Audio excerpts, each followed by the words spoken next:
Hello and welcome to Scarlet Hollow. This is going to be episode 1, and this is a more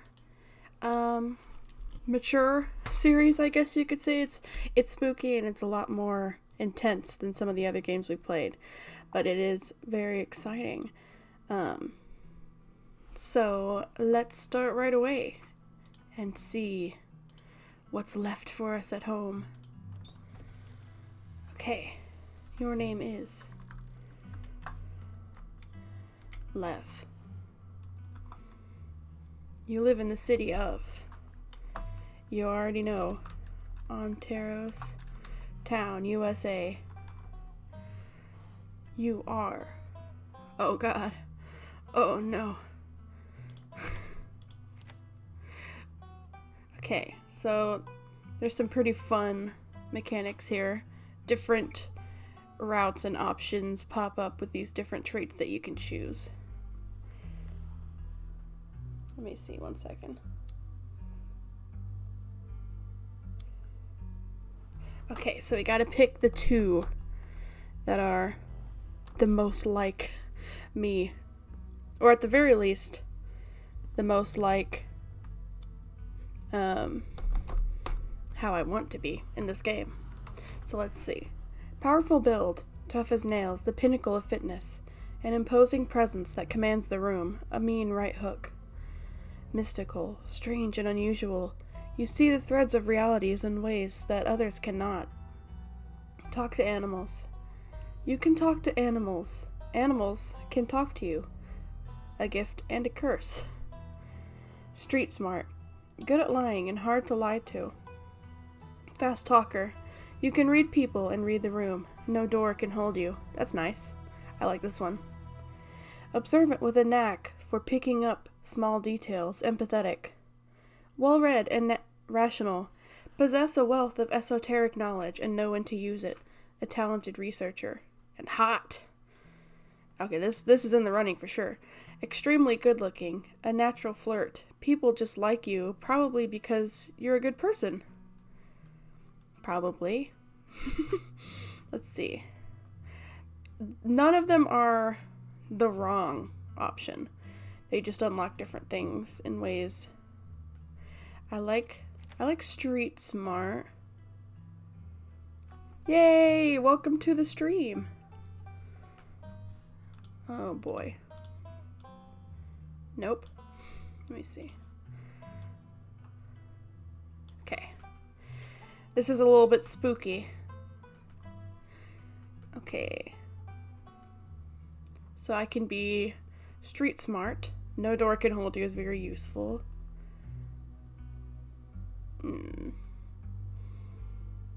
Keen eye. I think these two are the best for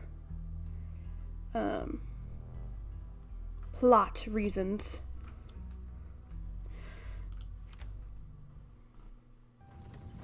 You jolt awake as the bus hits a particularly nasty bump. You feel like you'd only managed to start drifting off, and now here you are, awake again and still exhausted. For a moment, you're hazy on the details of where exactly here is, but confusing the bus with the many others that came before it. But as your mind continues to reassert its existence in the waking world, the past few days come back into focus. The long-lost cousin, the bad news, the 26 hours of bus rides with countless late-night stops and seedy depots that would have felt unsafe even in the middle of the day. You wouldn't normally find yourself traveling like this, but your cousin bought the tickets. The funeral of Pearl and Scarlet, your cousin's mother and your aunt, seem like something you shouldn't ignore, even considering your own late mother's rocky relationship with this side of the family. Fortunately, the end of your long journey is in sight. You're almost in Scarlet Hollow. So, anyways, as I was saying... Oh no, he's still here. He's been sitting next to you for the past 5 hours, talking at you without pause. You're not sure he even stopped when you started to doze off. At first you thought he was just being friendly, but that was several hours of one-sided conversation ago. I was up in Maryland looking for work, but mostly messing around because I was a dumb teen. Me and my buddies were doing our usual prank stuff, you know, pushing joggers into the harbor, that sort of thing. Okay, so... Ugh. This... Are you serious? What's wrong with you? That's the normal option that I would choose. But he might be a loose cannon, so I'm going to remain silent. You do your best to keep a blank face. Waking up and, by extension, accidentally giving this strange man permission to keep talking to you was a mistake. So this girl comes up to us, swinging her purse, yelling about how she was going to call the cops or whatever. It was hilarious. She actually hit my friend, and he said it hurt a lot, so I guess she really was mad, not just playing. But she kept swinging, and soon enough, she lost her balance and fell into the harbor on a... Oh my god. She fell into the harbor all on her own. We didn't even have to push her. We had a good laugh and fished her out, and her phone got soaked, so she couldn't call the cops on us. We wound up hanging out all day. She kind of became my girlfriend after that, and we've been on and off for about a year, so it's pretty serious. Though about 5 months ago, she tried to break up with me for real.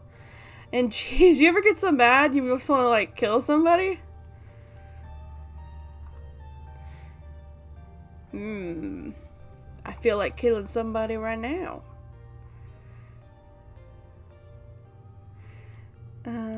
I have never felt that way about another person, and I find it alarming that you have. You're young. You'll get it when somebody tries to break your heart one day. It changes a person. Makes them think things they never thought they could. I honestly could have killed that woman. Anyway, she's giving birth to our son right now, so I'm trying to get up to Virginia to be there for it. But I don't know if I'm, like, into that stuff, so I might just wind up on a bus to New York or something instead. I've always wanted to go there. Hey, driver, how much till the next stop? Yeah, I'm just gonna play nice. Yeah, that's interesting. Please let this man get off the bus soon, you think? You're not sure where he could possibly take this conversation next, but you definitely don't want to find out. Yeah, people tell me I lead an interesting life. But I don't know. I'm just going with the flow. Maybe other folks don't do that enough. Anyway, so where'd you say you were headed? I would not tell him where I'm from. Just a small town. You probably haven't heard of it before. It's probably Scarlet Hollow, right? Or the Holler, as they call it in these parts. That's the only other stop until this bus turns around. I ride it pretty often, so I'd know. Almost nobody ever goes up that way, though, actually.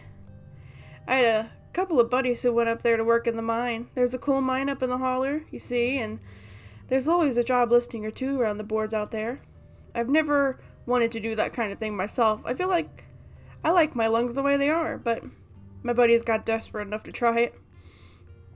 I haven't heard from them in a while, now that I think about it. I should see if they're on Facebook, see how they're doing up there. No, not Facebook. Hope they didn't die. He looks back at his phone, for once focused on something other than you. Oh, this is me. It was lovely meeting you. Hope you don't get too bored without me around to talk to. Here, I have something for you. The stranger rifles through his bag before presenting you with a dripping bag of peanuts. They're boiled peanuts. I got them at the gas station a few buses back. I noticed you haven't eaten much, so I figured you could use them more than me. Plus, they dripped all over my bag, so I don't want to carry them anymore. Okay. I'm thinking all of these, I think. I'm gonna say I'm allergic to peanuts. I'm actually allergic to peanuts. Oh, these things could probably kill you then, couldn't they? Well, like I said, I'm done carrying them. They're yours. The young man sets the peanuts down on an empty seat next to him. The juices dribble out through the bottom of the bag and into the upholstery, instantly soaking it in peanut brine. And with that, I leave you. Safe travels, friend. Gross. And just like that, you're alone. The stranger's peanuts soaking into the seat across from you. You do your best to hold your breath as the bus rattles to your destination. Next stop, Scarlet Hollow. End of the line. Almost there.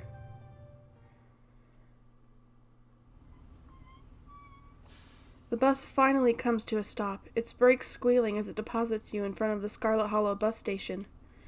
The sign at least reads bus station, but calling that feels disingenuous. At best, it's a kiosk, though for a small town like this, you're amazed there's so much as a road, let alone a bus that drives through it every week. The driver quickly shuts the doors behind you and starts the engine, kicking up dust clouds as he pulls away, eager to leave you and this place behind. Hey, love. You instantly recognize the worn young woman from the few public photos on her Facebook page. She's your cousin, Tabitha, and she looks annoyed to be here. Hi, Tabitha. Come on, let's get back to the estate. I don't want to spend any more time down here than I have to. Your cousin turns and motions to an old BMW parked near the bus kiosk. You follow her, clambering into the dusty relic.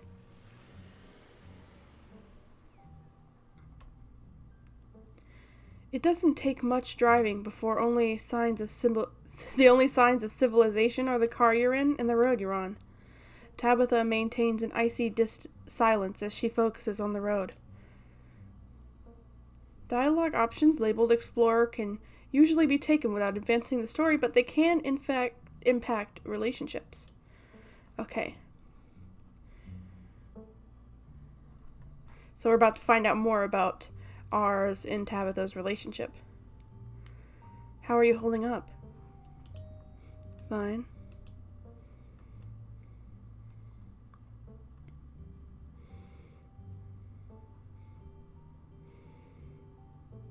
Okay, but if that ever changes, I'm here for you, alright?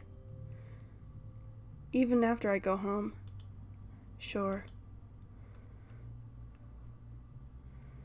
I can't believe we've never met before this. You have your mom to thank for that. Or had, I guess.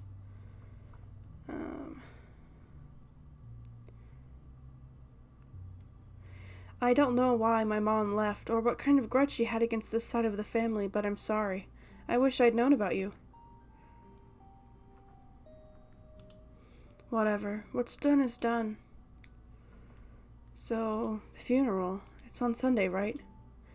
Yep, like I told you.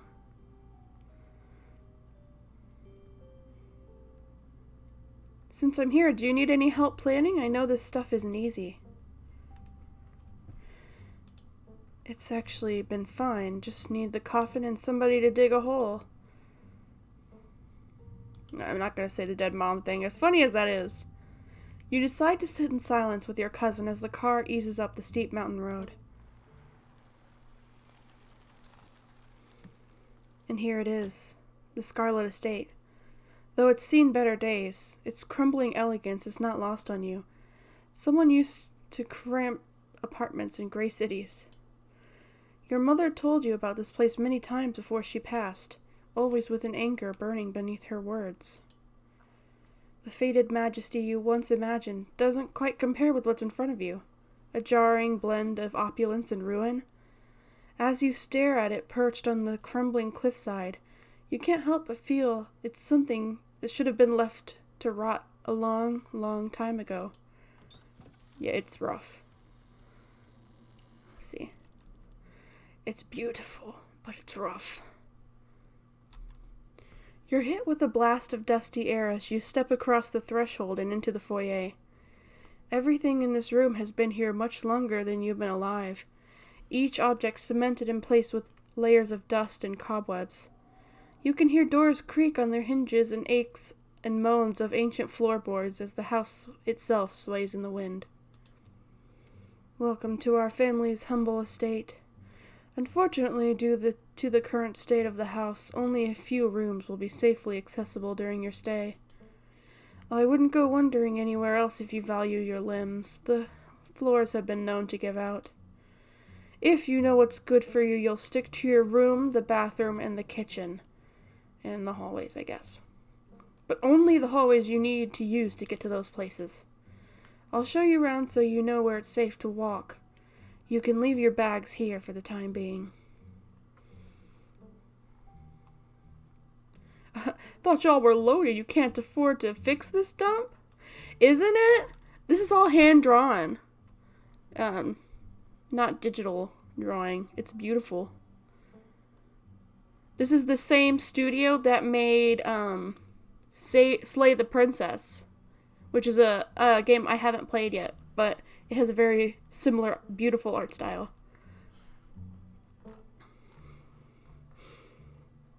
Cool, thanks.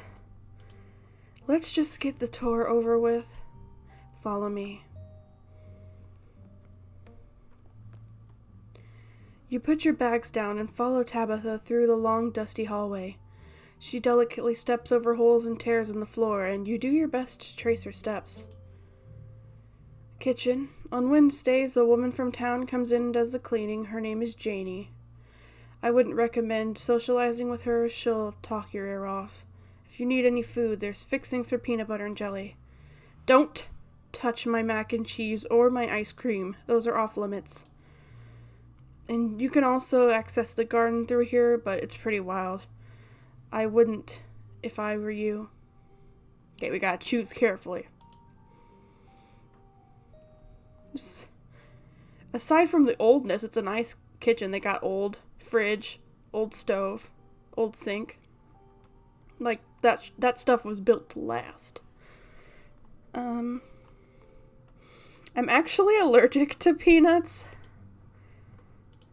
Whoops. Then I guess you'll be having plain old regular J's. Or you can deal with your own food in town. I don't care which. Have you ever actually seen it happen, or do they just say it and leave? Is there somewhere in town I can buy food? I might want to eat something other than jelly sandwiches this week. Well, aren't you fancy? Yes, there's a general store, and there's also a diner. I usually order my food in bulk online, though, so I wouldn't be going with you. I'm your guest for real.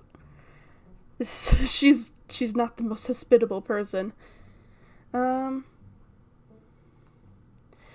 Thanks. Cool, good talk. Okay, this is so nice, and it's nice. It's much bigger than what I'm used to in the city. Is that a kitchen island? It is, thank you.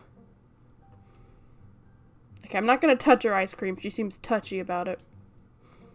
What's next on the tour? Bathroom, follow me. And the kitty. We can't pet her yet. Great, it's been hours since I've gone. As the two of you leave the kitchen, you pass by a tuxedo cat sitting on the countertop. Is that your cat? What's its name? Frou Frou. Do not try to pet her. If she wants to be pet, she'll let you know. Leave the cat be. You decide to follow Tabitha's advice. Shall we move on? The bathroom awaits. You once again follow Tabitha through a long, dusty hallway. Maybe after a few nights it'll be easier to navigate these spaces, but for the time being, you feel lucky to have not fallen through the floors. Guest bathroom. Not much to show. It's a bathroom. I'll wait outside. Do what you must, if you must. It's a wretched bathroom. Piles of junk sit untouched in the corners of the room, and mystery stains paint the floor. The wine glass? Really? Toothbrush in a wine glass? Why are there so many? I've been in... my dad's place had a bathroom like this once with the pool. Toilet. It's kind of weird. They don't do that anymore. Never mind, I don't need to go. You aren't desperate enough for this. You might as well try since you're here. I'm good. You leave the bathroom to rejoin your cousin and finish the tour. You still have to go, but it can wait until later. Maybe you'll sneak out to the garden. Next up, the guest bedroom, last stop on the tour. Follow me. You and Tabitha briefly return to the foyer before climbing the stairs and reaching the guest room. This is where you'll be staying. The linens are fresh. I had Janie wash them last week. I had to endure a half-hour rant about her kid to get her to do it, so you'd better be grateful. The closet is full of old family stuff, so you can't hang your clothes up, but you can use the dresser. Should be empty.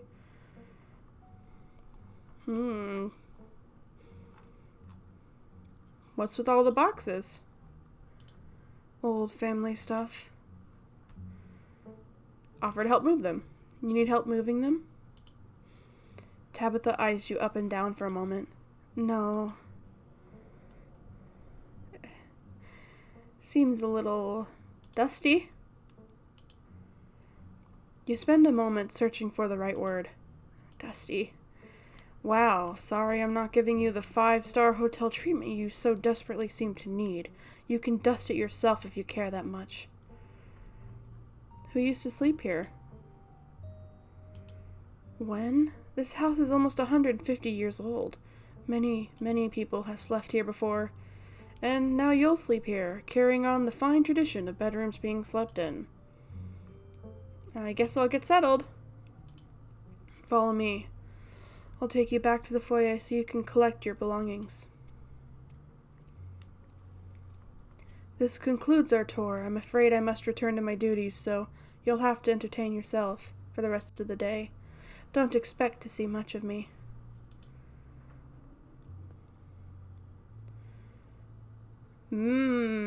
This is interesting. Okay.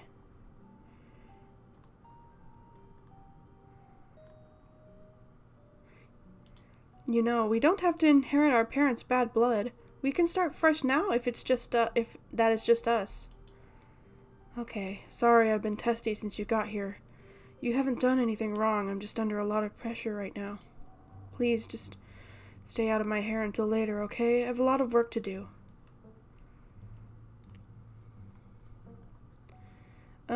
I don't want to push her because she's clearly busy.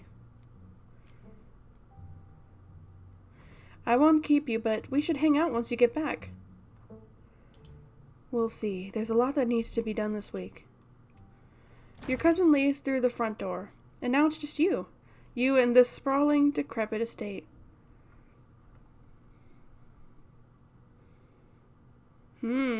Decisions. I'm gonna make a jelly sandwich.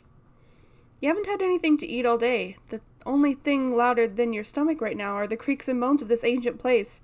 A jelly sandwich sounds exactly like what you need to take on the rest of the day. You head to the kitchen.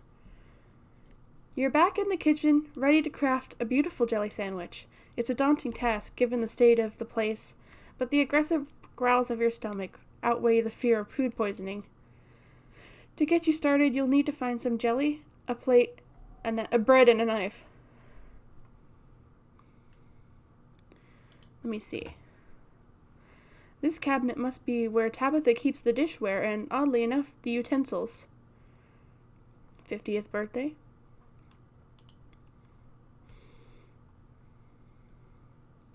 Examine the shot glass. It reads, I survived Deb's 50th. Your aunt's name was Pearl Ann, so this wasn't from her 50th. From the few stories you've heard from your mom, Pearl Ann wasn't the type to have kitschy friends who gave out themed shot glasses for their birthday party. Maybe it belongs to Janie. You imagine she might need an alcoholic beverage to get through cleaning this place, especially with Tabitha's sour face peering over her shoulder. Examine the mug. I was blown away at Blowing Rock, North Carolina. So your aunt and cousin actually traveled sometimes, even if it was only a few hours from the estate. Maybe you can route your return trip through Blowing Rock. It might be nice to see the local sights before heading home. Oh, Lev, you're not going home. Okay, grab a plate and a butter knife. All you need now is some actual food. Not doing that. I've played this game before. You close the cabinet and look back at the rest of the kitchen.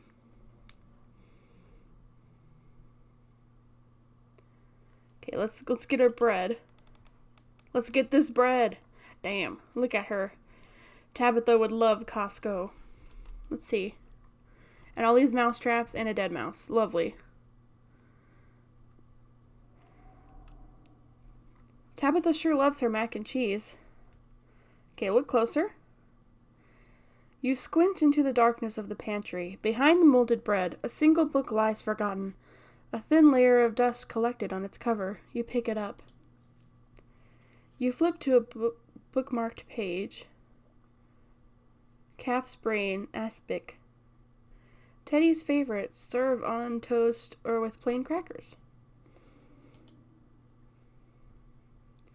Both calf's brain and aspic are unappetizing enough on their own. You can only imagine how vile the combination of the two would be. What kind of person would call this their favorite food?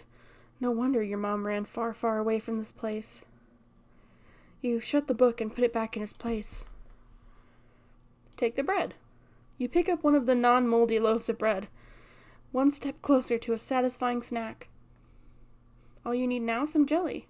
I'm going to examine the mac and cheese, not eat it, Tabitha.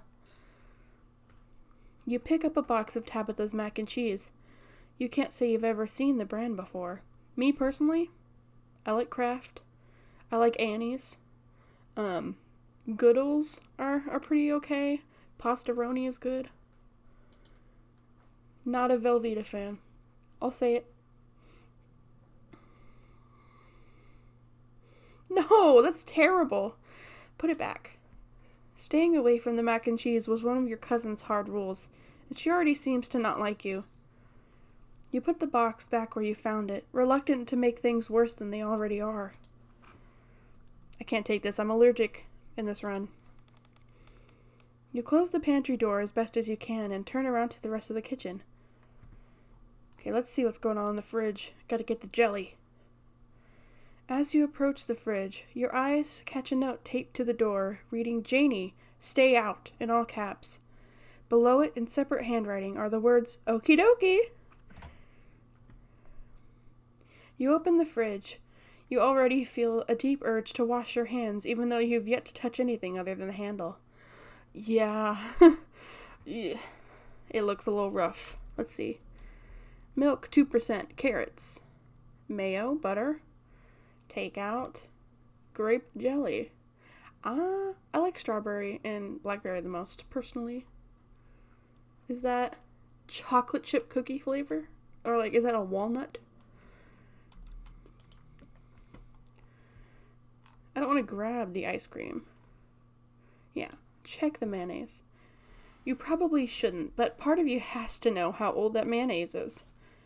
You pick up the jar, its label flaking in your hand. It expired 10 years ago. This jar of mayonnaise is old enough to graduate the 5th grade. Best to put it back and forget you ever saw it.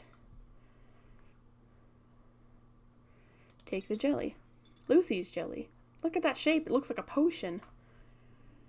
You reach for one of the unopened jars of grape jelly, carefully checking its expiration date. You breathe a sigh of relief when you realize it's recent. This was either purchased specifically for you, or jelly is one of the few things in this kitchen that Tabitha actually uses. This is the last ingredient you need to take your jelly sandwich. Time to close this fridge and get to work. I'm curious. Why can't we examine the ice cream? She likes flowers? Or maybe she received the flowers for the funeral. That's probably likely. You return to the kitchen, closing the fridge behind you. Make a jelly sandwich. Despite the state of this horrendous kitchen, you successfully combined your 2 ingredients to make a jelly sandwich. Congratulations, you can feed yourself. A job well done. All of that hassle, and it took you less than a minute to eat. The rest of the day lies in front of you. I want to see the garden. Oh, it's so beautiful. Some fawn children and a mother. The garden was reclaimed by the wilderness long ago. It might not be very safe, but who's to stop you from venturing deeper? Let's look. Oh, would you look at that? A little possum. And a swing. It's pretty. It's a pretty garden, greenhouse. Explore the garden. You wander further into the garden. It's quiet out here. See what we got. Scarlet. Cemetery. Greenhouse. This. It's a nice garden. Just a little messy. You head back inside and close the door behind you. The cat hisses as you draw near, but remains firmly in place. That is clearly Frou-Frou's spot on the counter. Okay, Back away. You back away from Frou-Frou, trying not to make any sudden movements. You're done here. Congratulations! You've eaten and have a full day ahead of you. What do you want to do next? Obviously, investigate the forbidden wings of the estate. With Tabitha gone, there's nothing stopping you from going into the forbidden wings of the estate. Except for the locks and chains sealing them shut. An insurmountable obstacle for most, but a mild inconvenience for you. As the locks fall, the doors moan open, revealing the entrance to what must have been a incredibly lavish ballroom. Faintly in the distance, you can hear quiet noises of an old piano playing from another room. Spooky. The forbidden wings are yours to explore. Enter. You can see why your cousin warned you against coming here. It's clear that the chaos of nature is doing its best to reclaim this place. Years of detritus have piled here like gathering leaves, and the tiled floor has been torn apart, destroying the order that once made this place beautiful. And we've got a family tree and some portraits. And a pile of furniture. Yeah, this is not safe. This is giving Encanto. I know this is pre-Encanto, but... The piano you heard through the doorway has grown louder, and you're pretty confident that it's coming through the other side of the obstructed glass door ahead of you. Maybe it's just a self-playing model, or maybe you aren't as alone here as you thought. Examine the painting covering the far wall. You make your way over to the painting covering the far wall. It's a family tree.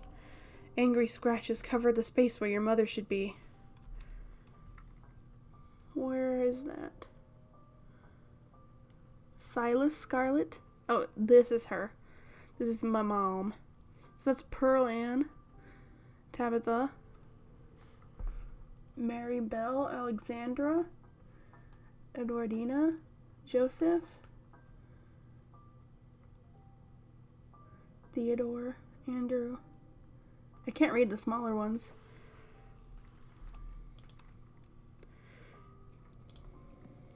You head back to the debris-blocked doorway. Though you try with all your might, it's just too heavy for you to do anything more than budget. I just want to inspect, just in case there's something hidden under here. Okay, leave this place. You return to the entrance of the sealed wing and carefully reattach the locks. After what you've seen and heard in the ballroom, you weigh how much longer you should even stay in the estate on your own. Okay, let's go settle into our room. Now that your cousin is gone, the aches and pains of your journey sink into your bones. You stumble back upstairs to your room, suitcase in tow, eager to unwind before you face the rest of the day. You stand at the entrance to your room. Examine the painting on the wall was the first thing I thought of. This must be an older relative of yours, judging by the dates on the inscription. You've never heard of her, but you'd barely heard anything about your aunt and cousin until a week ago, so that's not really a surprise. Maybe you could ask Tabitha about this Mary Belle Scarlet the next time you see her. That is, if she's in the mood for conversation. Let's see. Check the closet. You can see why your cousin said you should put your clothes in the dresser instead of this closet. There must be decades of family history stacked in here. Let's pick up the doll. Oh, spooky. Of course, you're sharing a room with the creepy doll. You pick it up to examine it more closely. Its foot reads, property of Alexandra. No need to carry this around with you. Look at the window. Ooh, another angle of the garden. You can only imagine how beautiful the garden must have been in its heyday. If you own this place, you'd totally get out there with a shovel and some gardening gloves and whip it into shape. You'd go out and pull the weeds and chop trees and carve topiaries and do whatever you needed to do to return it to its former glory. And once it was all done, you'd sit by the fountain, which of course would have a little goldfish in it, and drink a floral tea while enjoying a bird song. Yes, you definitely do that, just not right now. Put spare clothes in the dresser. A friend!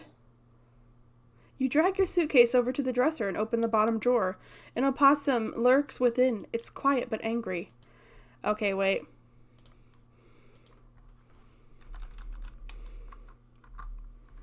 It's possum time. Which possum to choose? I really like this one.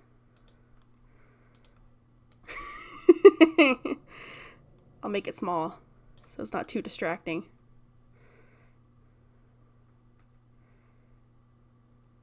Okay.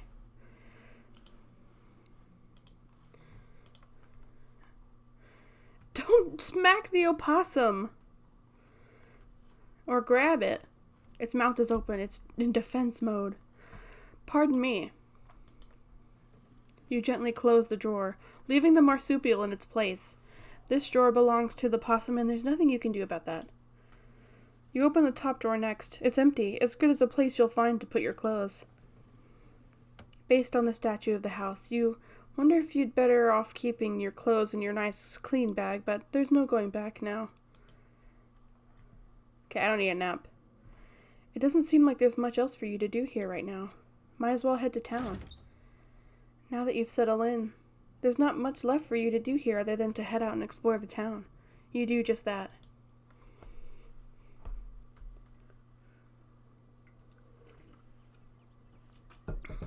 If you'd known you would have to wind up walking all the way back to town, you probably would have just asked Tabitha to leave you at the bus stop, especially with how unhappy she seemed to see you. If only you could wipe the slate between the two of you clean and bury some of the tension. Though, maybe her mother's funeral isn't the best place for something like that. Then again, maybe it's the perfect time. It's really pretty out here. Yes. It's very pretty.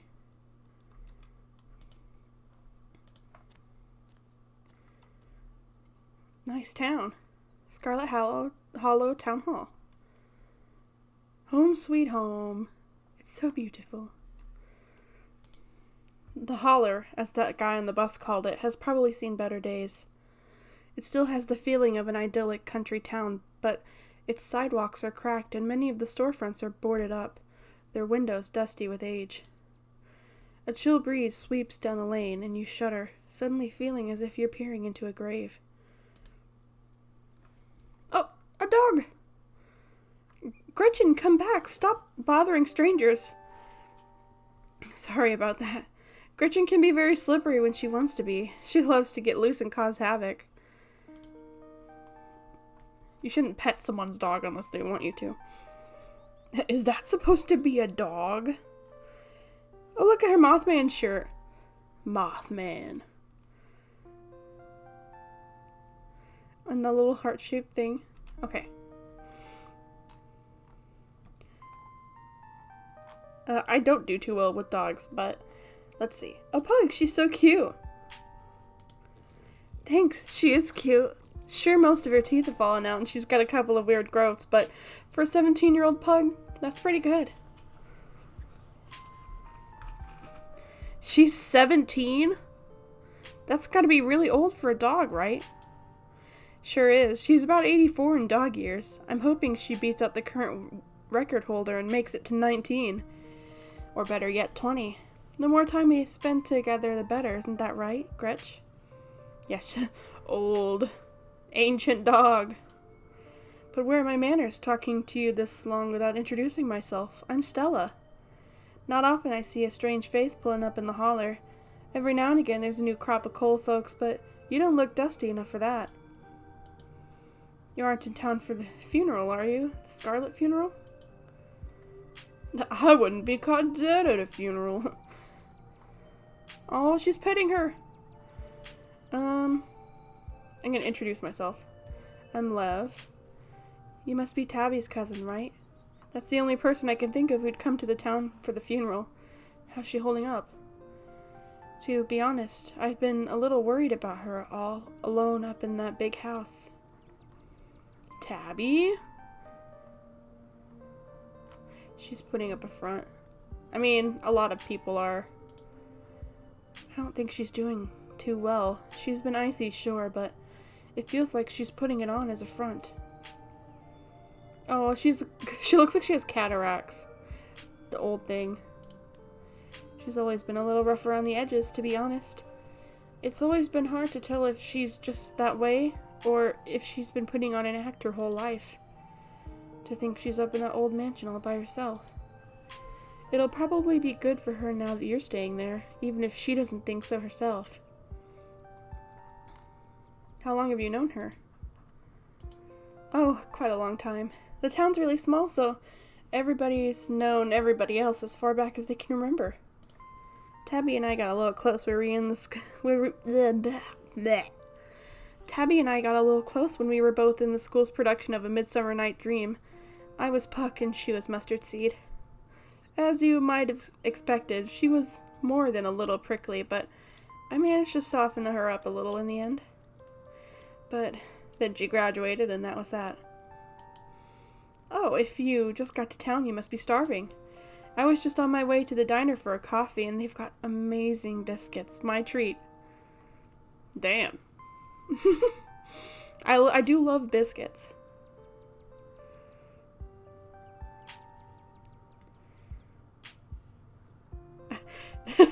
Your treat.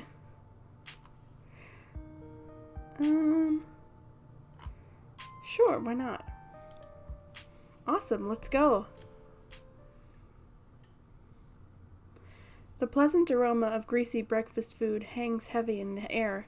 In contrast with the empty, lifeless atmosphere of the family estate, the diner is filled with the comforting din of human life. All of which grinds to a sudden halt when the patrons realize that a stranger has entered the establishment. Yeah, just quietly slide into the nearest booth, pretending that you didn't notice everyone in the diner looking at you like they'd just seen Bigfoot. No need to be shy. They don't meet many strangers. It's kind of a big deal when someone new wanders into town. Especially since, well, they probably all know that you're here for, and by extension, who you're related to. Even if you don't know anybody, it's not easy keeping secrets in a town this size. Dog. As you settle into the booth, you can't help but pick up the murmurs of conversation around you. Stella turns to Gretchen while you take a quick look around the diner.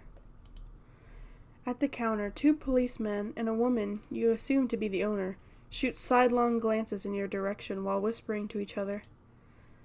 That must be Vivian's kid. No, never thought we'd actually meet him. Looks so much like her. Oh yes. Those eyes are unmistakable, that haunted look. I always thought it'd go away once she finally got out of this town, but I guess unhappiness was baked into her DNA. A young mother and her syrup-stained child sit at the table across from you. Mommy, who's that? Don't stare, Tulip. That must be Miss Tabitha's cousin. Oh, so that's why they look so sad. I'd look sad too if I had to have Miss Tabitha as a cousin. Do you think Miss Tabitha's cousin is mean too? I don't know. I'll find out next time I go visit Miss Tabitha. Are you ready? Are you going to finish your pancakes? They're almost cold, Sweet Pea, and we gotta get home to help Daddy.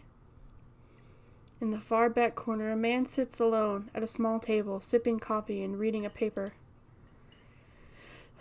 Why are the strangers who wander in this town never a gorgeous blonde lady of an appropriate age?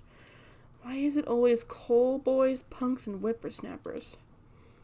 Lastly, a group of coal miners sit hunched in the back corner, readily scarfing down heaping plates of food. What do you think? Another young'un looking for mine work? No way. Clearly don't got the stomach for it. That's gotta be the boss's cousin. There's that funeral this week, if I'm remembering right, for old Miss Perlayan. May she rot in peace. Oh, let the lady rest, Zax. One shouldn't speak ill of the dead, no matter how foul they were, specifically before they've so much as lain to rest. If you'd been around in her heyday, you'd be speaking ill too, Rodriguez. He's right. Nastiest woman I ever met. That Tabitha is a blessing compared to her. Curse the whole lot of 'em. May every Scarlet burn in hell. That's enough of that. Hey, Stella, I went ahead and fixed you up a coffee. They quietly place a cup of coffee in front of Stella. And here's some bacon for the little lady. Gretchen sniffs the bacon and dibs in. Look at her go.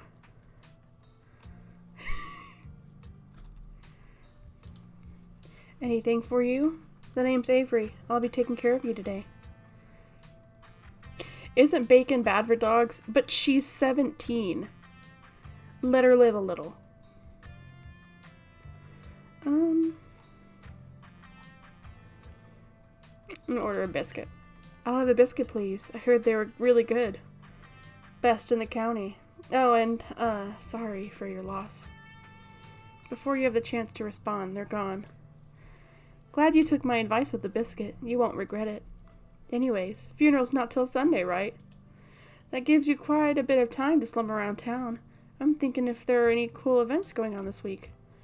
There's always the reading adventure at the library, which is supposed to be for little kids, but I do it every month anyway. And I'm pretty sure Avery's throwing a party Saturday night, so that's a fun thing to look forward to. And there's the weekly Sunday potluck. That should be right after the funeral, too, so it'll be a special occasion.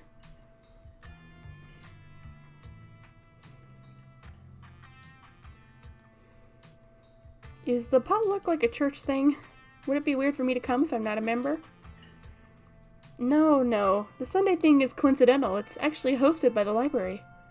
So, not too many people go to church around here, if I'm being honest. Hell yeah, religion sucks. No, I get that. I'm not of the church-going persuasion myself. Same for me. Whatever feeling some folks get in church, I think it must be the feeling I get when I look up in the sky on a night hike. That feeling of peace and wholeness. But that's not to say we're a town of heathens or anything like that. There are plenty of God-fearing folks around, they just aren't fans of the church. Well, the building's okay, but the pastor's another story. There's just something a little off about the guy. A little creepy. You'll get what I mean if you ever meet him. And unfortunately, you probably will. Anyway, those are all the big events I can think of. As for the day-to-day, any idea how you want to kill time the rest of the week? What's your angle here? You have something in mind? Something's telling me that this is a loaded question. Was I being that obvious?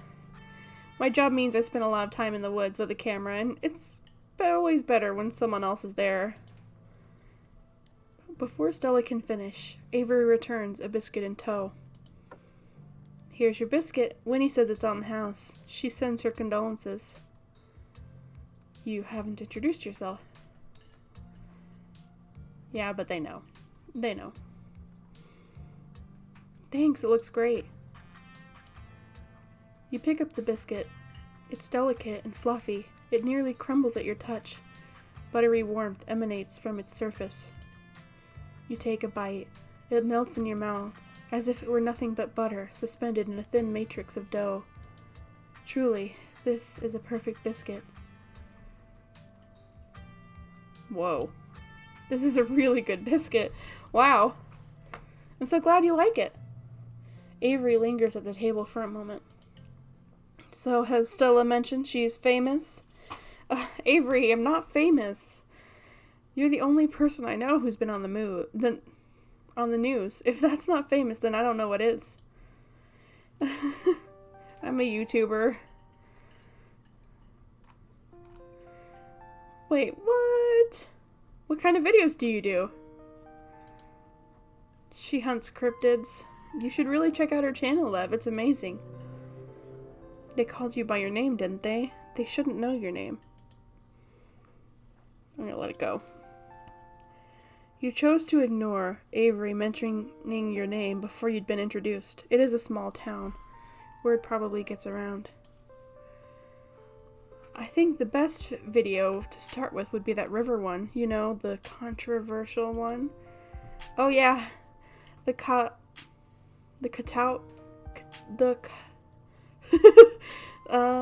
Catawba River Runner.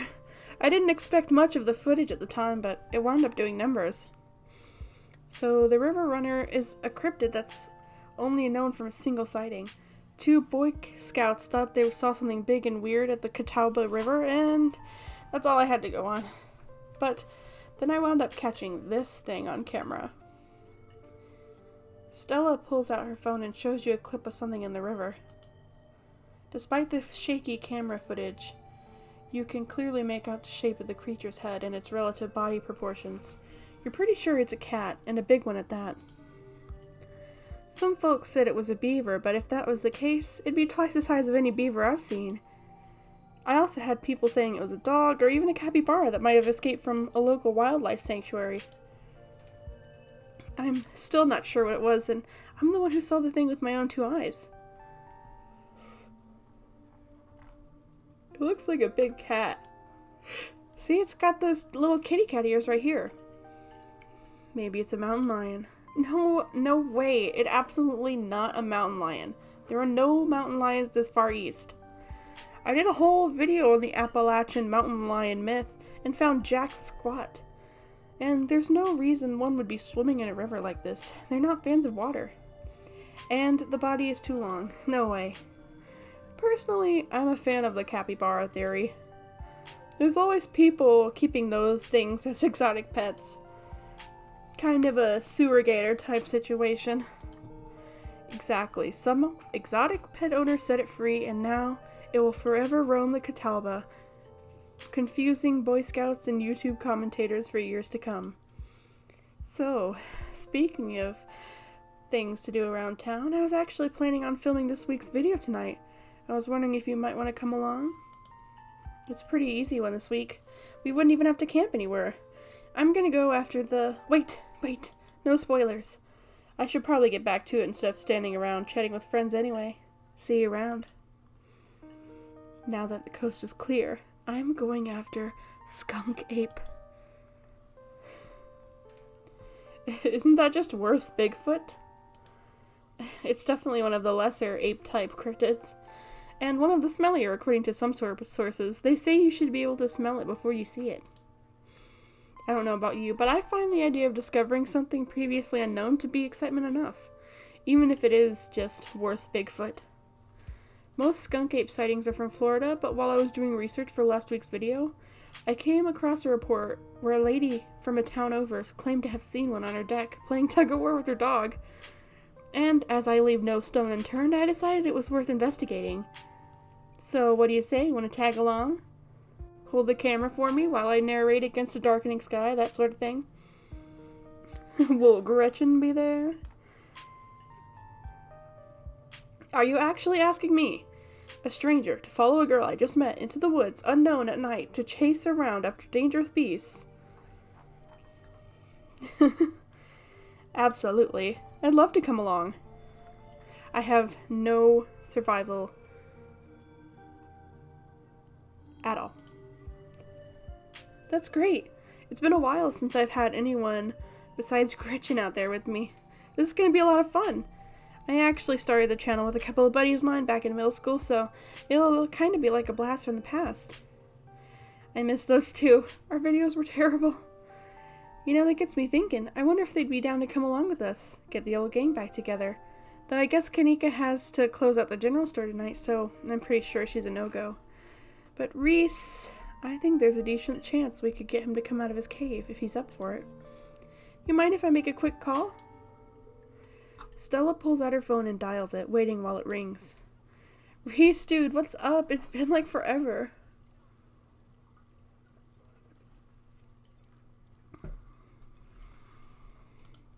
Oh no! Oh man, sorry to hear that. You want me to come by or... Okay, if you're really sure, but if you change your mind. Oh, I was just calling to ask if you wanted to come out to the woods tonight. I met somebody cool in town today. They're Tabitha's cousin.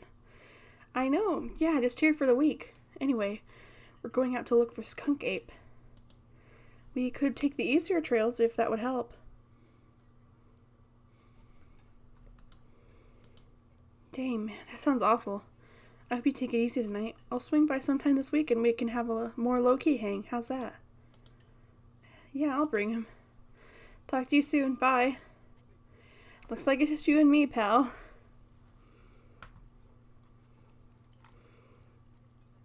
Is he okay? He's not feeling well is all. He's had a lot going on the past, 10 or so years, but I feel like it's been getting a lot worse recently. I can't remember the last time I saw him leave his house. It's not my place to talk about, really. I just got a little excited thinking about having him along again. He's hilarious. You'd love him. We should swing by his place sometime this week. That'd be nice. I'd love to meet your friends. Awesome. I'll make it happen. He's definitely the trickier one to meet.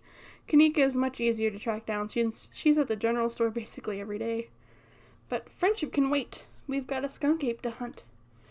So we should probably head out if we want to make it up to the mountain before it's too dark. Come on, let's blow this popsicle stand. You pause before getting up. Maybe it's time to make a good first impression. You can't afford to leave a tip. No, that's too real. I'm gonna leave a tip. You reach into your pockets and pull out a single crumpled dollar bill and a quarter. As long as you don't get sick of jelly sandwiches, your meals will be free while you're here. Share the wealth while you've got it, you think to yourself. You leave the money on the table and follow Stella out of the diner. Ooh, it's so beautiful. It hadn't been very cold when you first arrived into town, but as the sun dips closer and closer to the horizon, a chill descends upon the hollow, and you see your situation with renewed clarity. You're in a new place, far away from civilization and the people who know. Following someone you just met into a dark forest in search of monsters. You feel strangely calm. The setting sun paints beautiful colors in the sky. Fresh air fills your lungs and the pleasant songs of crickets trill around you as night descends. This is where you're supposed to be, with Stella by your side and a sweet smile on her face, and Gretchen plodding along in front without a care in the world. Gretchen. Gotta love this brisk fall weather. This past summer was the hottest on record, since last year at least. You know how it is these days. Each summer is the hottest yet until the next summer, which always finds a way to be so much worse. It's just nice to feel a chill in the air and see the leaves change, like normalcy is restored, even if only for a moment. Sorry if that was a bit of a bummer. We should talk about something else more fun, like skunk apes. Are you really expecting to find anything out here? That's fair. We are hunting a creature that's stayed hidden from humans long enough to gain a mythic reputation. What are the odds of something like that popping out to star on my little YouTube channel? But hey, the chances are never zero, right? Do you ever hunt things that aren't cryptids, like ghosts, demons, werewolves, that sort of thing? Yeah, for sure. I used to go after all sorts of spooky stuff. I never had much luck though, especially when it came to ghosts.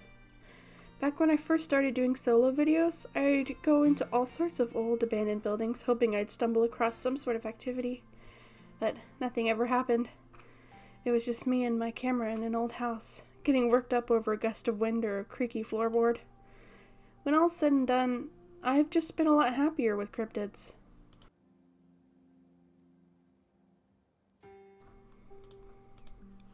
I want to believe in ghosts so bad, and I can't rule out the possibility that there really are true hauntings out there, but if there are, I sure as heck haven't seen any myself. Werewolves, I kinda lump in with cryptids.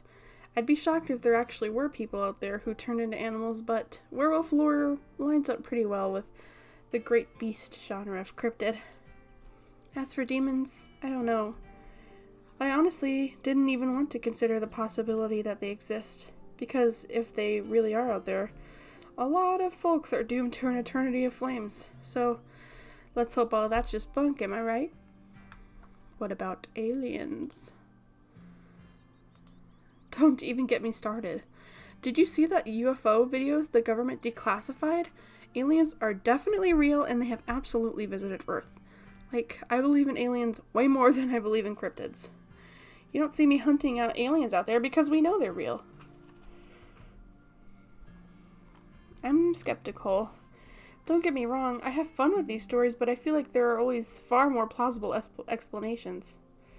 Like little green men? How am I supposed to believe that stuff? They're actually tall gray men these days. Maybe your knowledge is a little outdated. Alien research has come a long way since the 50s, you know. There's some pretty convincing stories out there if you know where to look. I know somebody who heard a story from this trucker in Fayetteville. His truck stopped in the middle of the road, just shut down completely, even though he had a full tank of gas. And suddenly it looked like daylight outside. He could see the cows out in the fields, birds in the sky, and then this metallic egg thing appeared, floating in front of his truck. He passed out, and when he woke up, he was missing one of his pinkies, like it was never even there. It was just smooth skin where his pinky should be. I know it's a secondhand source, but there's plenty more like it, and if they are true...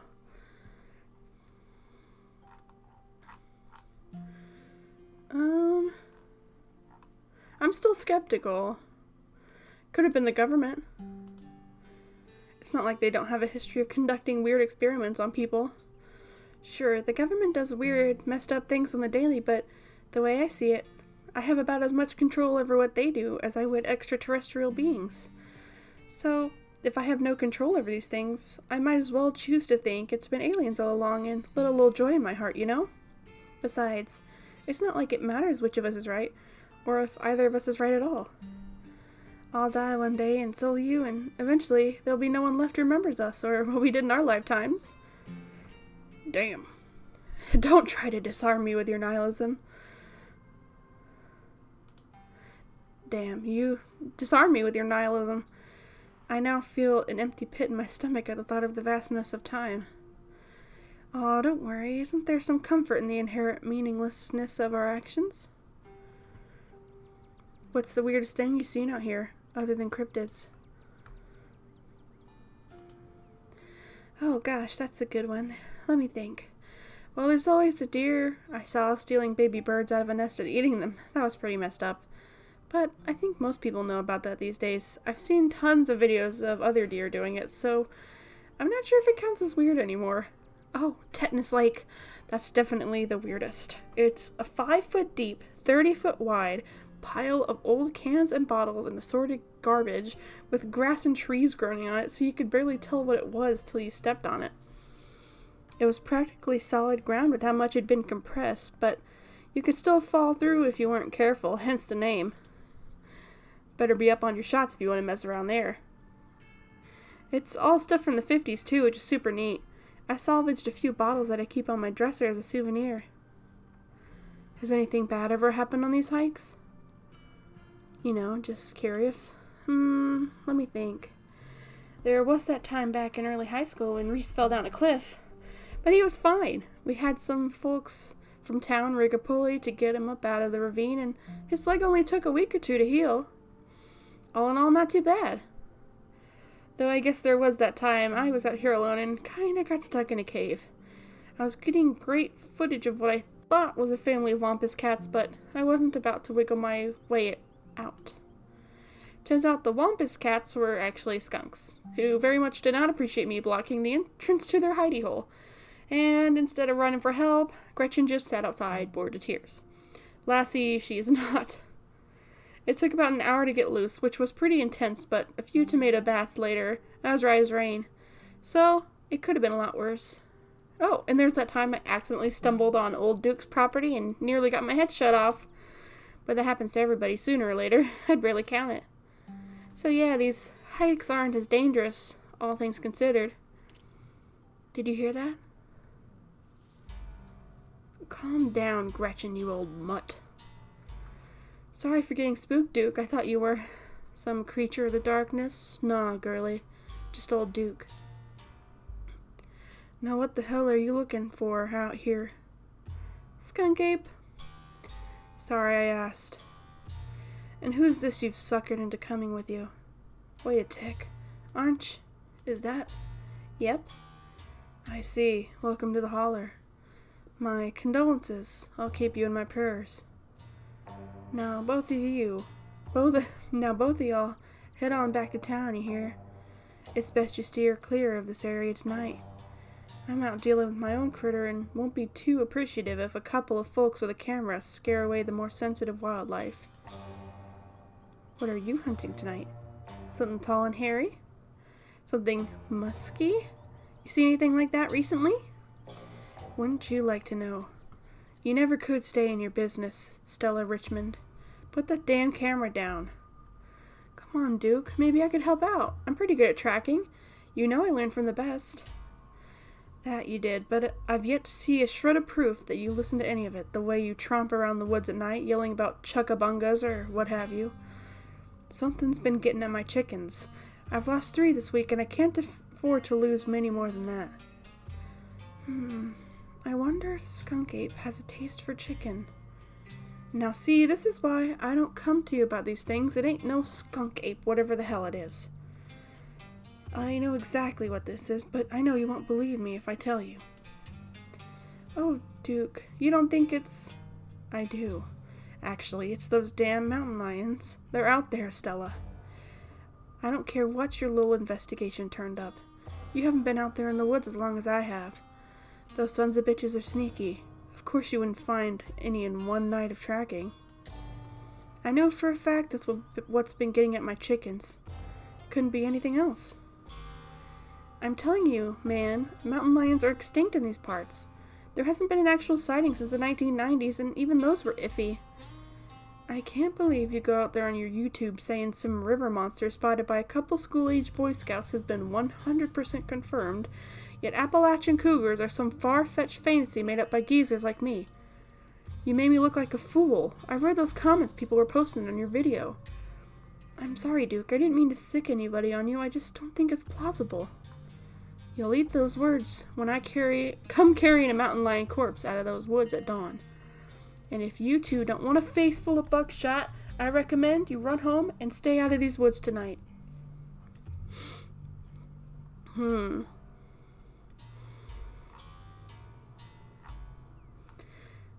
Okay, we'll go home. What? Good. I'm glad you've got some sense. Stella needs somebody like that around. But I've got to film tonight. The video needs to be out by tomorrow evening so I can keep on schedule. If I miss an update, I might lose my new sponsor, and who knows what that'll mean for my career. No, Stella, we should leave, and we shouldn't come back. You turn and wink at Stella as subtly as you can. She immediately picks up what you're putting down. All right, Duke, maybe you've got a point. Come on, Lev, let's go back into town. Maybe my viewers won't be too angry with me. Glad to hear you're finally seeing some sense, Stella. You two run around, stay safe. Well played, Lev.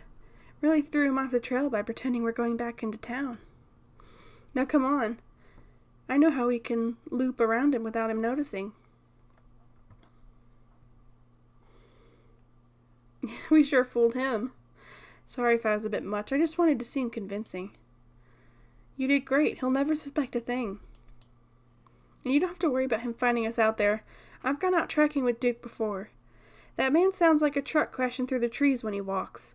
Even if we do cross paths, we'll hear him long before he catches any wind of us. The trail's just up this way. Let's go.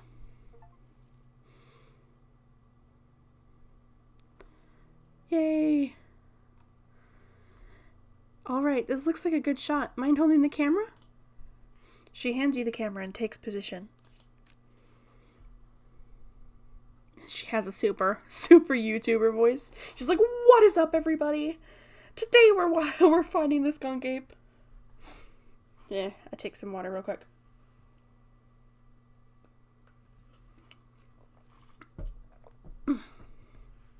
Ahem. As night falls, my new assistant, the mysterious Lev, and I find ourselves high in the hill in the Blue Ridge Mountains, where we'll begin our hunt for the elusive yet pungent skunk ape. Though mostly encountered in Florida, this possible relative of Bigfoot has been spotted all along the southeastern edge of the United States, including right in this very county. Here's hoping we find a glimpse tonight. We'll check back in once we're on the trail. Until then, stay searching, Stellars. I can take that camera off your hands for now. We'll be able to start tracking the scenes once the sun sets all the way. In the meantime, we get to take in all this gorgeous scenery. Yeah.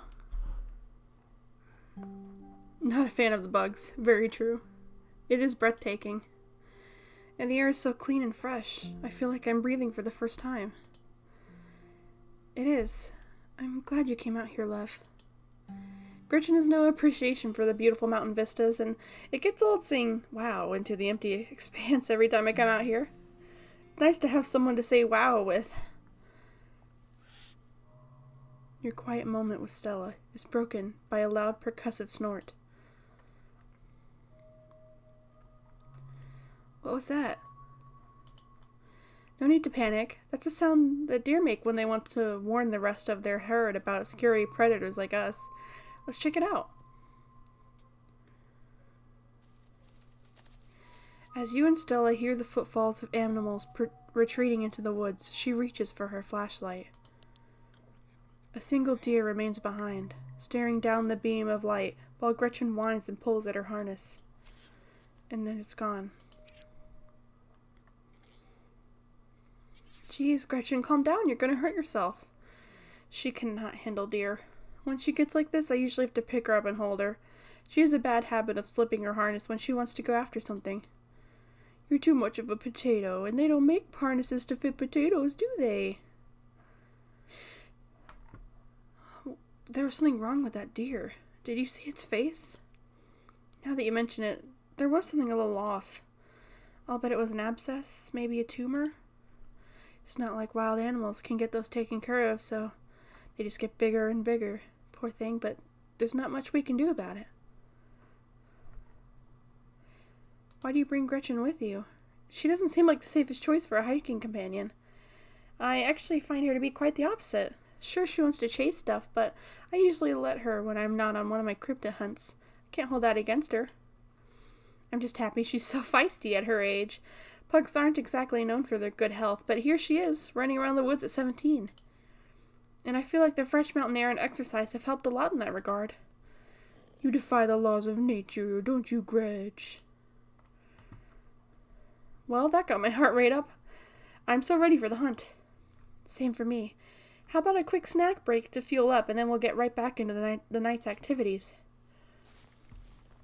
Dried apricots, trail mix, citrus rinds, granola bar, or like a nut bar. Delicious. As you settle down to rest, Stella breaks open a pack of assorted snacks. Unfortunately, it looks like there's peanuts in the trail mix.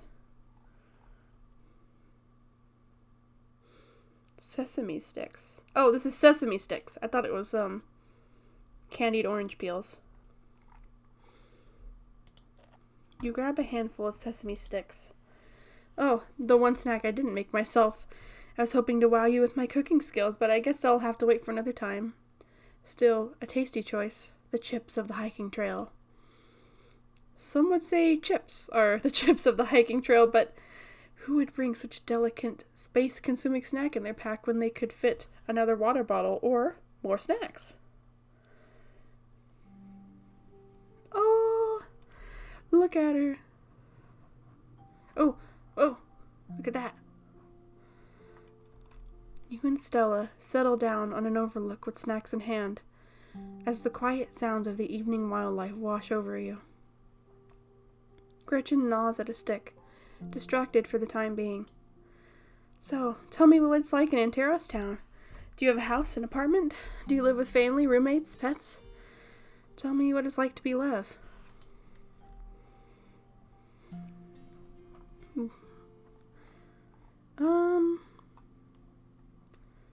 which is the closest to my real life.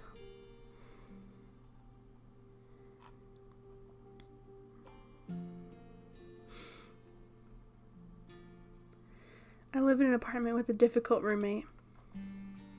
I didn't find this guy. An old roommate of mine had him move in, and then they left and just stuck him with me. He's not the worst roommate I ever had, so I can't complain too much. The biggest issue is his complete lack of respect for any boundaries. He sleeps on the couch in the common area most nights, always unclothed. He steals bites of my food, which he thinks he's being sneaky about, but there's nothing sneaky about taking a huge bite out of a freshly made sandwich when there are only 2 of us living there. Even if I'm in the other room when it happens. And he infringes on my privacy all the time, too. If I close the door to my room, he'll just start screaming and sometimes even attack the door until I open it. Then just walk away like he has a complex about closed doors. Which, of course, means he also doesn't close the door when he's doing his business. Almost like he wants me to watch him. At least once a week, he somehow misses and leaves these huge pee puddles, which I always wind up stepping in. It's gotten to the point where I think he's causing lasting damage to the house, and no matter what I say or do, it just doesn't seem to get through to him. Anyway, sorry for the rant, but I could go on for hours about this guy. I mean, he's a cat, but he's a particularly horrible cat, and it's not like I can give him away or something. That'd be cruel. He's a cat? Like the animal? Yeah, his name's Truck. I'm terrified I won't get my security deposit back because of what he's done to the place. So what do you do for a living? I'm a streamer! I'm actually a streamer. No way, a fellow content creator. I guess we've got a lot in common, Lev. What are the odds? What sort of streams do you do? I play video games. That's cool. I'll have to check out your channel sometime this week. How do you like it? I wouldn't trade it for the world. Most people I meet tend to raise their eyebrows when I tell them what I do, but I love it. It might not be much, but it makes me feel like I'm taking control of my own destiny. Believe me, I can relate. I don't think I'd give up what I do for anything. A crisp breeze passes over you. You can't help but shake the feeling that you're being watched. You scan the tree line and something catches your attention. For the shortest moment of time, your eyes meet with the eyes of someone or something else. And then they're gone. I think we're being watched. It might be the skunk ape. Do your best to pretend it isn't watching us. We don't want to scare it off. What about you? What's your story? Gretchen and I live in a little house outside of town. It's actually the house I grew up in, so it has a lot of pleasant memories attached to it, and I'm glad I could keep it in the family. My great-great-grandfather built that house, and he must have done a pretty great job because it's as sturdy as it's always been. Oh, I'm sorry about your parents, Stella. It's alright. I've done my mourning. What were they like? Did you get along? They were amazing. Two of the nicest people you'd ever meet. Interesting, too. My dad was a bit of a regional legend among trappers and hunters. He was always out in the woods on the trail of something, and certainly had interesting dinners because of him.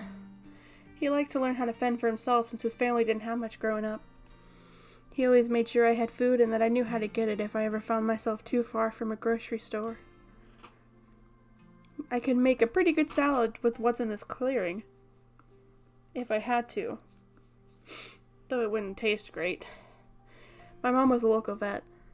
The lady on all the farms in the county knew to call if their animals were in need of something. Even the smallest mouse would get proper care in her hands. I'm sure she's most of the reason Gretchen here is one of the oldest dogs I've ever met. So, yeah. Those are my parents. We need to stop talking about the Dead Moms Club. My mom died pretty recently, so I get it. It's alright if you need to talk about things. Thanks, Lev. That's really sweet of you. How are you holding up? I'm okay. Hanging in there. It was a long time coming, so it wasn't a surprise. I had kind of come to terms with it by the time it actually happened. It's not all bad. She doesn't have to be in pain anymore, so that's a relief. The hospital bills are another story, though. I can't even imagine how that must be. It's just salt in the wound at that point. It's showtime. Let me take another sip.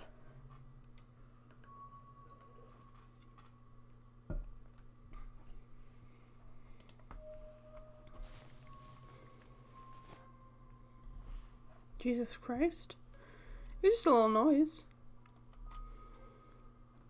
Please tell me that was a raccoon. Or something. Or something. Yeah, whatever made that sound. I've never heard anything like it. And it's close. Here, watch Gretchen for a moment while I check this out. You and Stella inch towards the tree line as she shines her flashlight into the woods. You approach a series of weak clucks call out from a nearby bush. Maybe Duke's birds weren't eaten after all. Oh.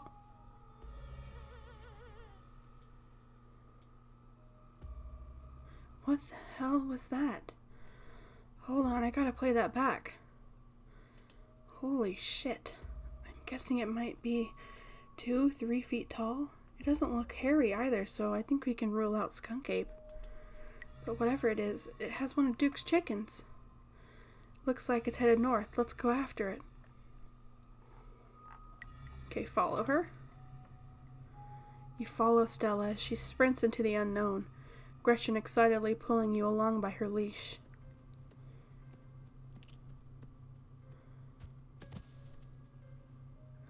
Ow. Are you okay? Yeah, I'm alright. I just tripped on something weird. Oh, that poor thing. It must have been one of Duke's. Oh, Jesus. It's still alive. I guess we have to roll the camera. It seems like we found one of Duke's chicken folks, and she's not looking good. I'm rather hesitant to speculate, but it definitely seems like she's got some growth under her skin.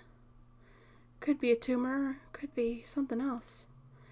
Either way, I don't think there's much that can be done for her at this point. Jeez, I hope I don't get demonetized for this. You hear that? Stella, I swear to God, didn't I tell you to go home? Birdie, what's happened to you, sweetheart? Duke, we just found her like this. I think there's something seriously wrong with her. Jesus H. Christ. We saw something got a hold of her. Got it on camera, too. I don't know what it is yet. A gnome or something? You know there ain't no such thing. Okay, examine the chicken. You stoop down to look at the chicken. Don't let Gretchen get too close. She'll try to take a bite if you don't stop her. You hold Gretchen's leash close to her chest. She seems nervous, squirming slightly against her harness. Examine the growth. At first you thought it might have been a tumor, but this is something else. The skin is stretched taut, the growth pulsing beneath. She could still get better. Maybe she just needs that thing to pop, and she'll be right as rain in a couple days. Happened to me once. There's not much of a scar these days. I don't know. It kind of looks like there's something in there. Looking more closely at the growth, you can see something squirming inside.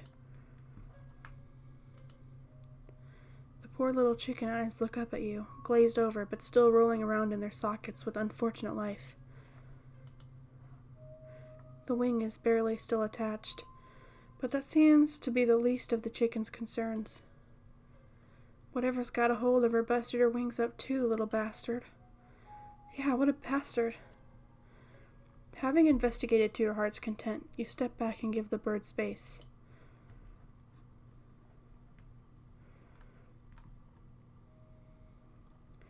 It's just like that deer. Deer? What deer? We ran into one earlier. It had growths like Birdie. As you, Stella, and Duke take a stock of the situation, a sound begins to wrap around you, gently at first, and then a whisper.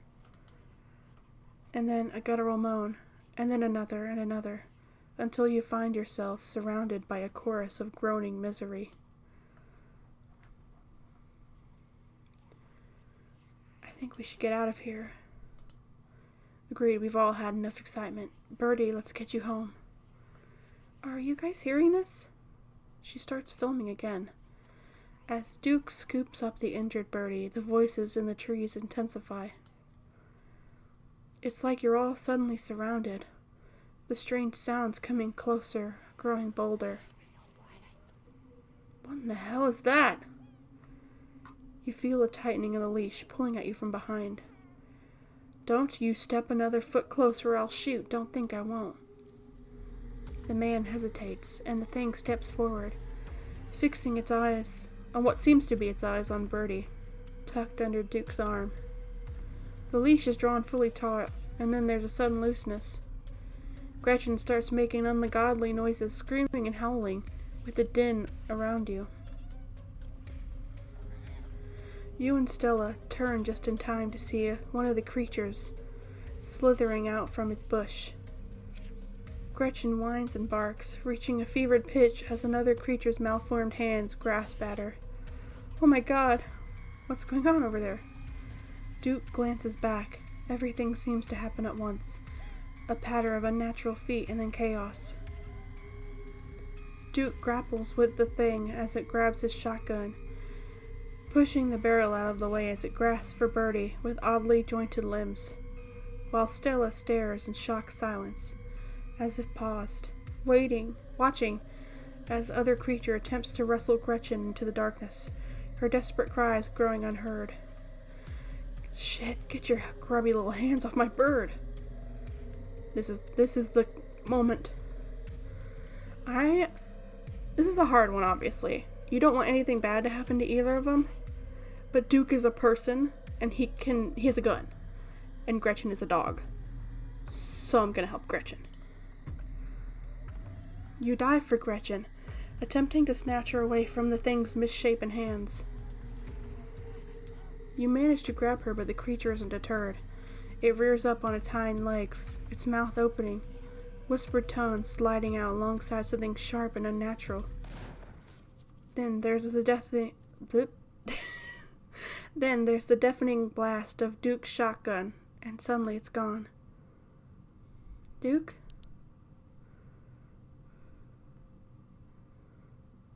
Oh my god, what do we do? First thing, I gotta grab Gretchen. There. Step 1 is done. Gretchen is safe. Step 2, what's step 2? Ooh, an alibi. I think I'd be freaking out.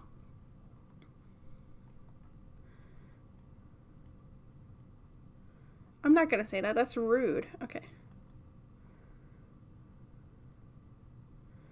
It's okay, let's take deep breaths and collect ourselves. What do you mean? I'm totally acting calm and rational. Now step 2 is that we chase after those things and get as much footage as we can. It's the only way anyone will believe us about what happened. We owe it to Duke. Stella, we have to get out of here. Okay, let's go. You and Stella quickly make your way back through the woods. The unearthly whispers of creatures unknown once again surround you. You say nothing, continuing forward with a grim determination. We're almost there. You and Stella reach the main road, and the whispers fade back into the sounds of nature. It sounds like they stopped following us. I should get reception now that we're back on the main road. Let me find my phone so I can call the sheriff. You feel a buzz in your pocket. 6 missed calls from Tabitha. Where the hell did you go? Where are you?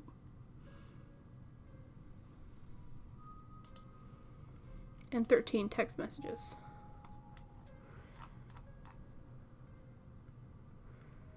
Text her you're okay. You text Tabitha back and let her know that you're okay. Your message sits unread. Call her. You try and call Tabitha back, but it goes straight to voicemail. Tabitha seems worried. It's pretty late, isn't it? Stella pulls out her phone and dials. Hello, Earl. It's Stella Richmond. I'm up on the mountain on the Estranged trail. Duke is dead. Earl. Shotgun, it happened right in front of us. There's something in the woods. Okay, yeah. I think we're okay, but... Jeez, Earl. Who's gonna tell Bo? I guess now we wait. It takes a little while, but eventually, a patrol car arrives on the scene.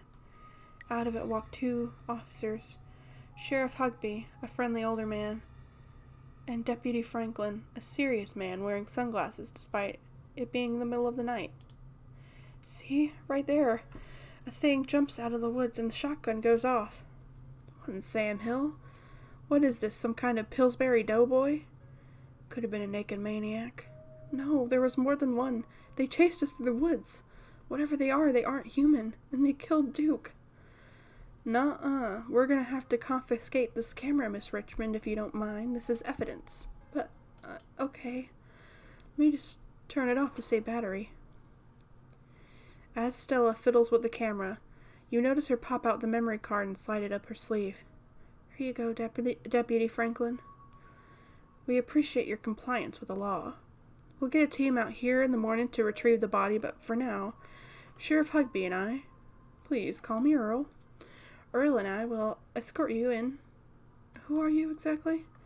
That's Lev. They came into town today for the funeral. Lev, as in Tabitha's cousin, yeah. Damn, didn't think you'd actually show. We'll escort you both back to town. If there's a naked maniac on the loose, it's best you don't walk back on your own. It wasn't... Never mind. Why aren't you going out there tonight? There's a dead body in the woods. Those things out there could attack someone else. Well, it ain't like old Duke is going anywhere at this point. He'll still be out there in the morning. We only have a skeleton crew at the moment. Monday nights are Deputy Derrickson's bowling nights.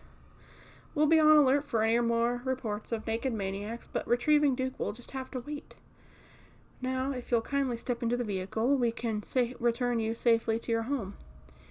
Do we have to ride back with you? We can just walk. Those creatures left will be fine. I'm afraid I'm going to have to insist for your own safety. Stella sighs. Okay, thank you. You can ride up front with me, little lady. That is, if your mama permits. Sure, Earl, you can hold Gretchen on the way back to town. The cops usher you and Stella into the back of their squad car. You are just the cutest little thing, Miss Gretchen. Yes, you are. Sheriff Hugby pats Gretchen on the head affectionately, but she remains wholly focused on Stella, a worried look across her little pug face as Hugby scratches her behind the ears. Stella is unusually quiet as the car makes its way down the pitch-black mountain road. She went rigid the second she sat down, muscles stiff and unmoving as she stares out the window, jaw clenched. Hey, Stella, you good?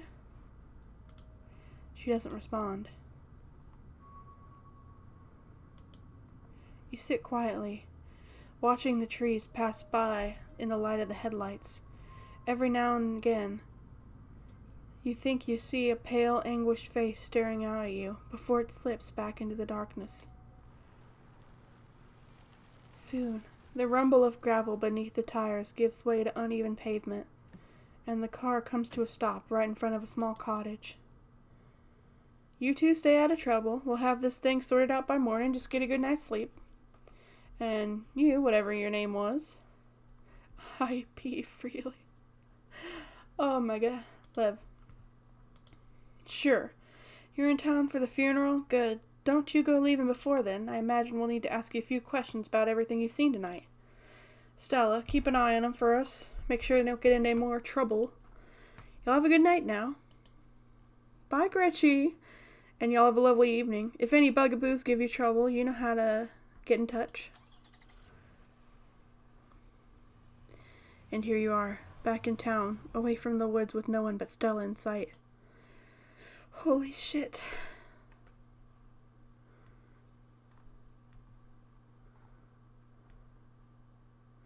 How are you holding up? How am I holding up? I mean, not great, but I'm more worried about you. I can't believe they implied you're a suspect even after we showed them all that footage, but it's okay. I'm not gonna let anything bad happen to you. I was there. I filmed the whole thing. At the very least, it'll never hold up in court. And it won't get to that point either, because we're going to do a little investigating of our own. We've got to find out more about these things. If we can get clearer footage, or better yet, trap one of them, there's no way they can blame you for what happened. The library doesn't open for a little while, but I've read every book on cryptids they have and never came across anything like this. There is someone in town who might have some useful information. My friend's mom. Her place isn't far. We should head over now before it gets any later. Let's do it. Awesome, let's go. I hope she's still awake. Stella knocks on the door. Out of the corner of your eye, you spot a shadowy figure staring at you across the road. You didn't hear it approach. Silently get Stella's attention. You tap Stella's shoulder and subtly direct her gaze to the shadows. Lev. Jesus! Welcome home. Before you can respond, the door behind you swings open. An older woman stands in the entryway. Go home, Wayne. I can't help you tonight. You look back and the figure's already gone, disappeared into the shadows of the night. I'm sorry about that, Stella. Some people just can't be helped. What brings you out here so late? And who is this? I'm Miss Forsyth. This is Lev. Is it okay if we come in? Of course, you're just in luck. I just put on water for hibiscus tea. And goodness sake, you can call me Sybil. You're an adult now, after all. Welcome to my little nook. It's nice to finally meet you, Lev. I was so sorry to hear about your mother. Vivian is such a lovely soul, and she's been sorely missed in the holler. Now poor Pearl Ann is gone as well.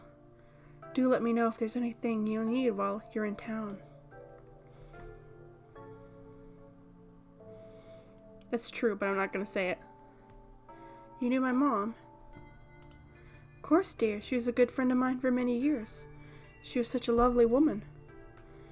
You should come by sometime. I can delight you with unsavory details of her youth.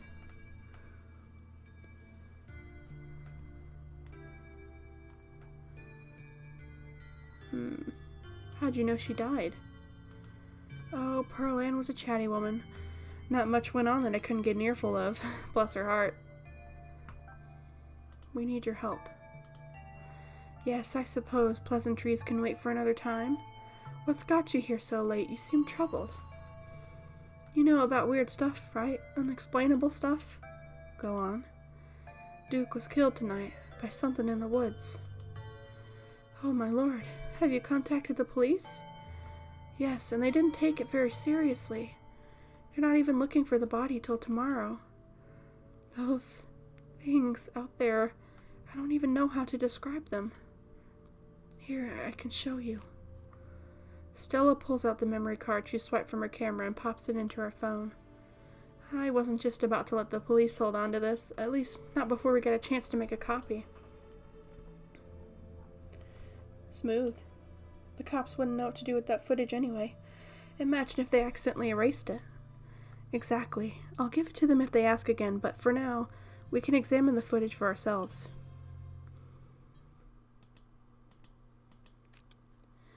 Where was this? Up in the mountain, to the northwest. Within the town limits? Yes, I see. Is there a way to make the video bigger and louder if you can? I'd need to plug the memory card into a computer. I could go back and get mine. No need. Kaneeka should still be awake. She can lend us hers. You'd better come with Stella. I'm sure she'll be more willing to help a friend than her nosy mother. Kaneeka's door is covered with stickers. They're frayed edges from recent, but failed attempts to remove them. This is a childhood room someone was unhappy to return to. Kaneeka, come out. We could use a little help. What, Mom? Oh, hi, Stella. And Gretchen, who's a good potato. And a stranger. What are you doing in my house? I just watched a man die. I'm Lev. Tabitha's cousin. Oh, great. Sweetie, we were just wondering if we could borrow your laptop. Stella and her friend have a video to show us. It's really important. Okay. My room's a mess. I'll just bring it out there. I love the Sailor Moon shirt. Heads up, Kaneeka, this is graphic. Duke got killed out in the woods tonight. It's on the recording. Are you serious? Duke's dead? Silence washes over the room as the video plays. Stella, what the hell is this? I'm sorry either you had to see this, but Lev and I have no idea how to make heads or tails of it. Stella, are you okay? I'm fine, really. I'm okay. You remain silent. Poor Duke. Poor Beau. Has anyone told him yet? We talked to the police. I hope they told Beau, but Earl and Deputy Franklin don't seem to be in a hurry to do much of anything. I'll call him later tonight, but for now, we have something far more serious to discuss. I didn't like Duke anyway. I agree. Those things are still out there, and as long as they are, more people are in danger. So very true, but not for the reasons you think.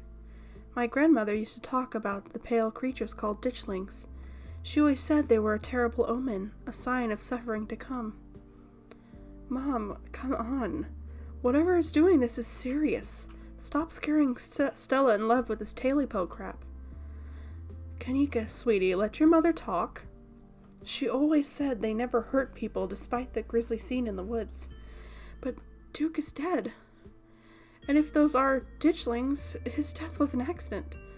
Or my grandmother was wrong, and she was very rarely wrong. Just as birds flock before a storm, the ditchlings congregate where tragedy is soon to fall. Jesus, Mom, haven't they already been through enough? It's okay, Kaneeka. This is helpful. I don't know if it is. Okay, let's focus on what we know. Whatever they are, they're doing something to these animals.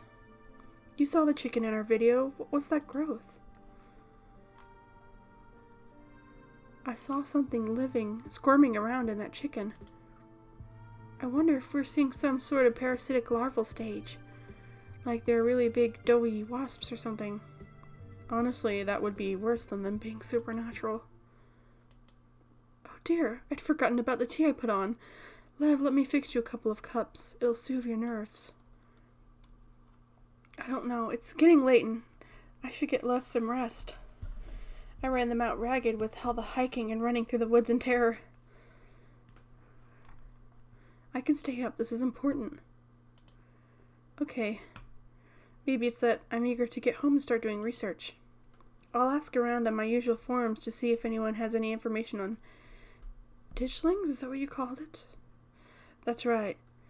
You go on home now, and do try and get some rest. Don't stay up all night on the online. Let me get you some house-made peppermint tea to go. It does wonders to soothe the soul. Bye, Stella. I'll see you tomorrow, okay? And call me if you need to talk. Thanks, Kaneeka. I'll see you. Bye, Lev. It's excellent iced or warm. Through the nights getting chillier, warm might be the best. Helps wake up the bones. Be careful out there, both of you. Sybil turns and closes the door behind her. All right, let's call it a night. Mind walking me home? And here we are. You're welcome to stay the night if you want. I would love to, but my cousin. I should probably head back and check on Tabitha. That's sweet of you. Are you sure you're okay heading back up that mountain alone?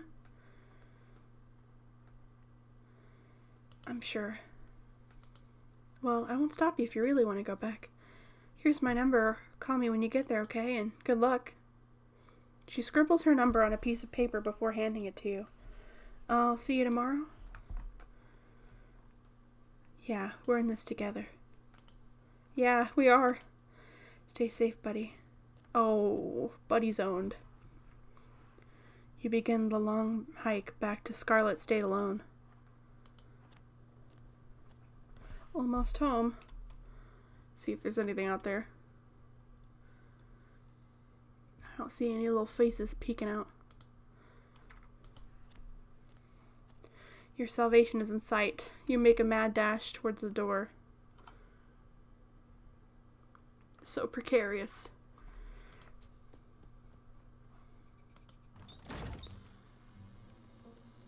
Thank God you're back. Where the hell have you been?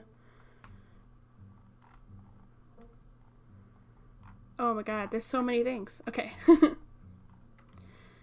I called you back as soon as I had reception. I don't care. You gave me a heart attack.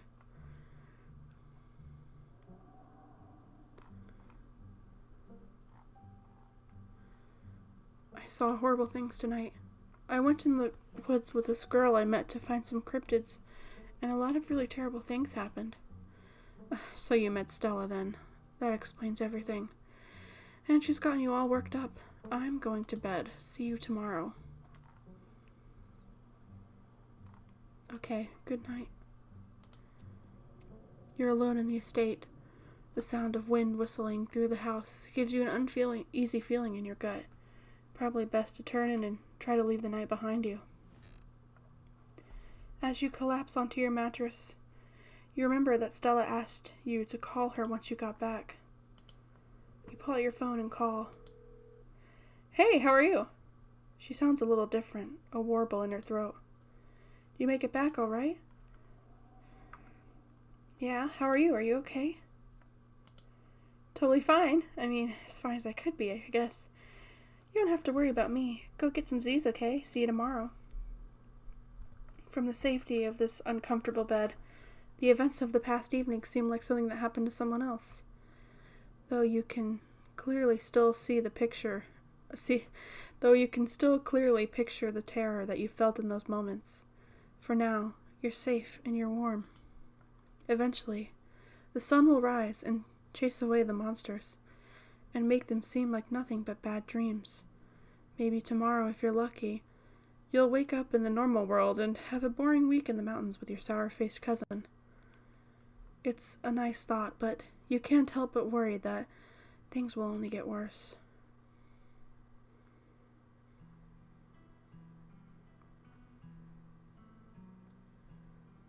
Ooh. Spooky.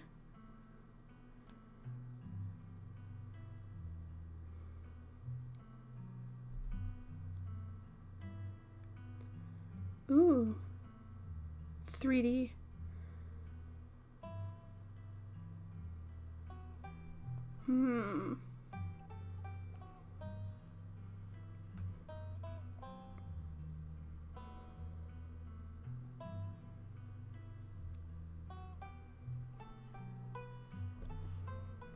Oh.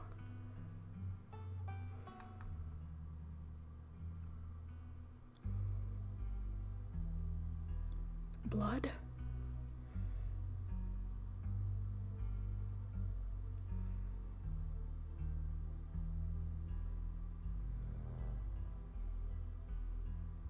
Alpacas?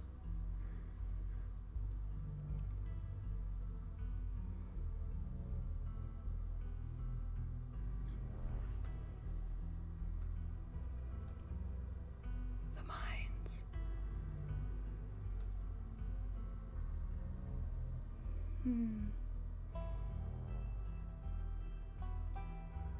So many questions.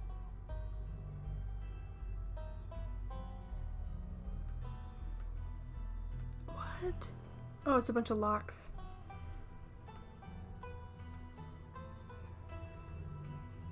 One, 2, 3, 4, 5, maybe 6?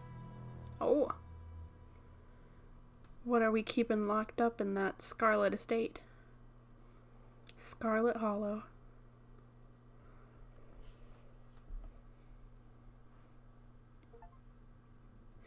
Well, that's the end of episode 1. Dang, that was a lot. So much happened. It was so interesting, so spooky. Next time we will do part 2, episode 2, and deal with the aftermath of Duke's accident and see what the deal is with all those ditchlings and find out more about the secrets of our family. So I will see you next time. And tomorrow I'll be back for something a lot less spooky, that being Fields of Mystria. So I'll see you again next time. Bye!